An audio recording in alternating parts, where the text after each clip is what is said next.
Okay, Room 21 Rockstars, welcome to our discussion of the distributed property of multiplication over addition. So, the big question you may be asking yourself is, why should we even use the distributed property of multiplication over addition? Well, there are two major ways that you can use it. The first is to actually distribute numbers, okay? Now, this is going to make more sense to you when you get into algebra and when we talk about order of operations beginning next week, but it really does help whenever you're doing that. And here's my example I have on the screen here. So we have two open parentheses, 3 plus 4 close parentheses.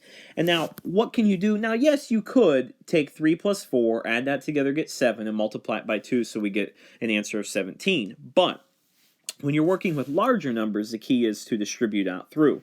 So you would take 2 times 3, and remember when a number is pulled up to that parenthesis, that means multiplication, and then plus, because remember this is a multiplication over addition property, and then I would take 2 times 4. And if I do that, I do whatever's in the parentheses first, remember, okay? So the first thing that I'm going to do is take 2 times 3, which is 6, and then take 2 times 4, which is 8. 6 plus 8 is 14. You get the same answer either way.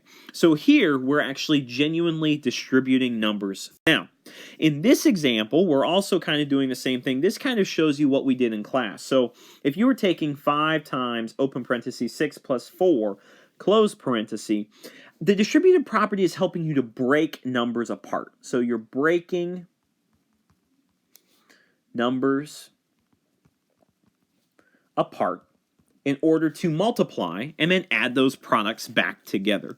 Okay, so for instance, in this case, we're multiplying both numbers by 5. Okay, so our array is 5 numbers long, right? But then we're multiplying 5 by 6. Okay, that's the first part. And then we're multiplying 5 by 4, which is 5 by 4. So here are my two arrays. And then essentially what you do is you bring those arrays together like such, and then you find your answer. Okay, so this kind of gives you that visual, which I thought was really cool. Now, say that you have a problem such as this, and this is kind of why we use the distributed property. You have the numbers 48 times 23.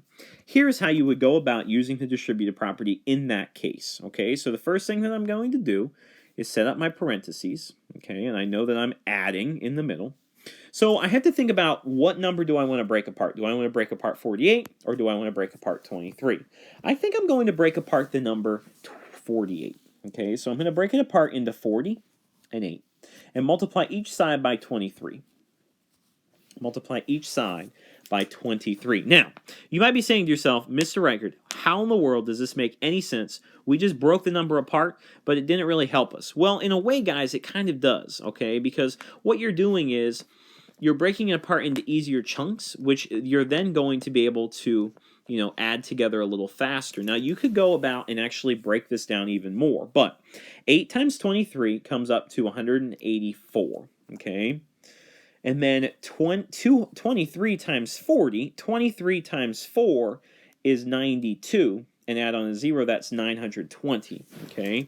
So then if you take, and remember we're adding our products together, if we take 184 plus 920, you are going to get 1,104. And that is how we simplify those numbers. Okay? So remember, we're only breaking apart one number. Okay, the others you have to multiply by each. So here I broke apart 40 into 40 and 8, but I had to multiply each section by 20. Let's try one more, just using the distributive property, plain and simple. Okay, remember here I have to actually distribute through, so the first thing I'm going to do is take 2 times 8, because remember when the number is pulled up next to that parenthesis, that means multiplication, and then I'm going to add, because this is a distributed property of multiplication over addition, and then I'm going to take 2 times 3.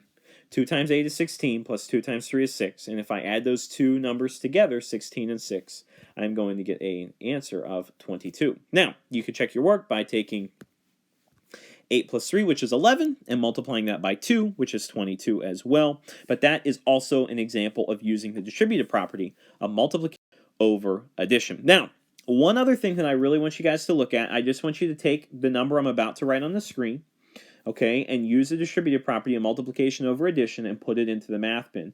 And that would include the number 33 times 18.